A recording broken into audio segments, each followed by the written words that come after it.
Access Bank sika Premtobre Kasee baako ye wo my Ghana mu na sebeya Ghana fo ani wo mudi dwuma no benya sika Premtobre so mfaso nti wo de dwumadi ato ne din se employee volunteering program yetwa se EVP abebo ade na we no enipa bebro beye empemo ha over 100,000 wo benya so emfaso enkroto aduoso mantemu nsia Upper West Asante mantemu from mantemu atoye mantemu enkran ne buna poye mantemu ena enya se dwumadi esro nkoi so mfaso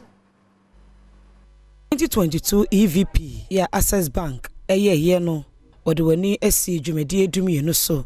ebi ewo enwumasua mu ebi wa pomodi mu ebi nso de wode bu omanfo asetena mu ya ne nyina no sustainable development goals ya ban de esi ne so no eno pese wo boa ema no kwa animu adwumakoyi eko National Prosthetic Center ye Ghana Health Service ase ekokoboa surgery makomako edu ana wo mo ye wo ho afi nso awofo a Womma eda ashapole clinic wo nkramante mu nso okohonum koboa wo wonam sa employee volunteering program a friend EVP nso so or the firefly machine ekoma apomden asoye eneme bia wo ye nso ene se wo Tema General Hospital edempa ekoma wo Malata Government Hospital nso wo ho sanso ene wo Accra Psychiatric Hospital okoboa wo ani nyina ewo enkran ofiri wo ko framante mu ekoye blood donation ema wo a sisi enam hyehyeye so ama framante mu ayaresabia enya moja efa baabia odi wandwumedie ekọ ho eye agwekansie oko ADM Primary and Calvary Methodist Schools ewo enkran